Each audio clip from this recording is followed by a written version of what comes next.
A massive new development has just emerged in the disappearance of 84-year-old Nancy Guthrie, and this time, it is not just a lead.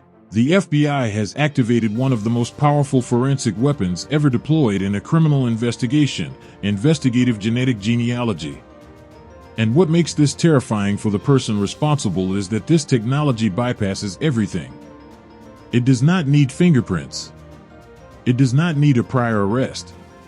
It does not need a single shred of physical evidence left at the scene. Even if the perpetrator scrubbed that house from floor to ceiling, even if they burned every piece of clothing they wore that day, even if they vanished completely from the grid, they are not safe. Because the evidence that will expose them was never in their control to begin with. Somewhere right now, a distant relative of this suspect, an aunt, a second cousin, maybe a grandparent, has unknowingly handed the FBI exactly what they need. They didn't mean to. They had no idea. They simply spit into a tube, mailed it to a lab, and waited to find out where their family came from. And in doing so, they may have just sealed the fate of the person who took Nancy Guthrie. DNA expert CeCe Moore of Parabon Nanolabs, one of the most respected forensic genealogists in the world, has a direct message for that person. She looks straight into the camera and says, "You will be identified." But to understand why the FBI turned to this powerful tool, we need to go back to the moment when the investigation first hit a dead end. When law enforcement arrived at Nancy Guthrie's home in Tucson, Arizona, the first thing they found was blood. Not inside. Not hidden. Right there on the front porch, in plain sight, Nancy's own blood, marking the spot where something violent had taken place. She was 84 years old. She lived alone. And she was gone. The crime scene told a story, but only part of one. Investigators processed every inch of that property looking for answers. And they found something significant: unknown DNA. Not Nancy's. Someone else's. Found inside the house and around the property, this unidentified genetic material was exactly the kind of evidence that breaks cases wide open. Pima County Sheriff Chris Nanos confirmed publicly what forensic investigators were already working with: this unknown DNA almost certainly belonged to the suspect. The person who took Nancy had left a piece of themselves behind. And then investigators found more. Approximately 2 miles from Nancy's home, a glove was recovered. Not a random glove, one that matched what had been captured on the doorbell camera footage from the property. A glove that could have been discarded in flight, dropped by someone moving fast, someone who thought they were in the clear. DNA was collected from that glove immediately. 2 pieces of physical evidence. 2 DNA profiles. This should have been the end of the road for whoever did this. So investigators did exactly what you would expect. They ran both samples through CODIS, the FBI's combined DNA index system, a database holding the genetic profiles of over 27 million individuals. Every person ever arrested, convicted, or processed through the American criminal justice system is potentially in that database. It is the backbone of forensic DNA investigation in this country. If your DNA is anywhere in the system, CODIS finds you. The results came back on the glove DNA. No match. Not only that, the DNA on the glove didn't even match the DNA found at the house. 2 separate profiles. Both unidentified. Both ghosts in the system. The conclusion was clear and brutal. The suspect had no criminal record. They had never been arrested. They had never been in the system. They were, as far as every traditional forensic tool available to law enforcement was concerned, completely invisible. The investigation had hit a wall. And not just any wall, a wall built from 27 million pieces of data, each one confirming the same thing: this person does not exist in our records. That is when the FBI made a decision that changed everything. Investigative genetic genealogy, IGG, is not a new concept, but it remains one of the most misunderstood tools in modern law enforcement. And understanding how it works is understanding why the person who took Nancy Guthrie should be genuinely afraid right now. Here is the fundamental idea. CODIS works by checking an unknown DNA profile against a database of known criminal profiles. If the suspect isn't in the database, you get nothing. IGG works in the exact opposite direction. Instead of looking for the suspect, it looks for the suspect's family. Investigators take the unknown DNA from the crime scene and run it through commercial genealogy databases, platforms like 23andMe and Ancestry, where millions of ordinary people have voluntarily submitted their genetic data to learn about their heritage. The technology then searches for any genetic overlap between the crime scene DNA and the profiles in those databases. Not an exact match. Not even a close match. Just a connection. A thread. A distant relative who shares even a small fraction of the same genetic code. That relative might be a third cousin who took a DNA test as a birthday gift. It might be a great-aunt who wanted to trace the family's roots. It might be someone who signed up during a holiday sale and forgot they ever did it. They have no idea their data exists. They have no idea it could be used this way. And they certainly have no idea that by taking that test, they may have just become the key that unlocks a federal investigation. She appeared on the Today Show and stated without hesitation that identifying the suspect is not a question of if.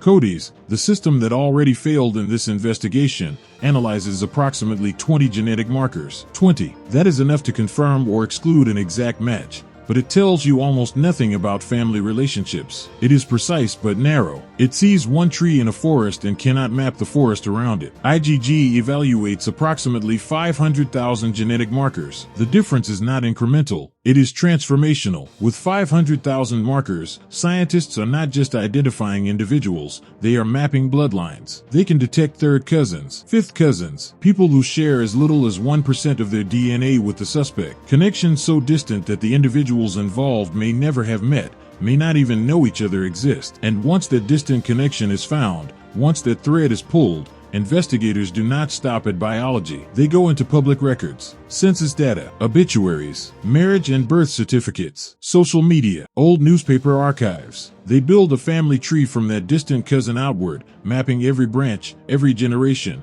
working their way forward in time and inward toward the suspect's immediate family. They cross-reference geography, who lived near the crime scene. They cross-reference age, who matches the physical description. They cross-reference timeline, who had access, opportunity, motive. Branch by branch, name by name, the tree narrows, until there is only one person left standing at the end of it. That is IGG, and it has worked before. None of this means the path forward is simple. There are 3 significant obstacles in this specific case, and they are worth understanding honestly. The first is the DNA itself. Sheriff Nanos has confirmed that the DNA recovered from Nancy's property is a mixed sample. That means the genetic material of more than one person is present in the same sample, layered on top of each other, intertwined at the molecular level. Separating them is not like sorting cards. It is more like trying to unmix colors that have already been combined. Susanna Ryan, a forensic DNA specialist with Pure Gold Forensics, explains that if the suspect is what scientists call the minor contributor, meaning their DNA makes up perhaps only 20% of the mixed sample, the challenge becomes enormous. There is simply less data to work with. The signal is weaker. The noise is louder. Errors in the profile become more likely, and an incomplete profile can send an IGG analysis down the wrong branch of the family tree. But the counterpoint to this is real. Technology in forensic genomics has advanced at a pace that regularly surprises even its own practitioners. Investigators have successfully run IGG analysis on samples containing as little as 9 nanograms of DNA. For perspective, 9 nanograms is a quantity that is essentially invisible without instrumentation. If scientists can extract a usable profile from that, a mixed sample, while genuinely difficult, is not necessarily the end of the road. The second obstacle is database access. Here is the frustrating reality. The 2 largest commercial DNA databases in the world, Ancestry and 23andMe, together hold the profiles of over 50 million people, 50 million potential family connections, waiting in servers, completely inaccessible to law enforcement without specific court orders that these companies are not currently obligated to fulfill. Their privacy policies block standard investigative access. That data, which could potentially solve this case in days, sits behind a corporate wall. Law enforcement is therefore limited to GEDmatch and Family Tree DNA,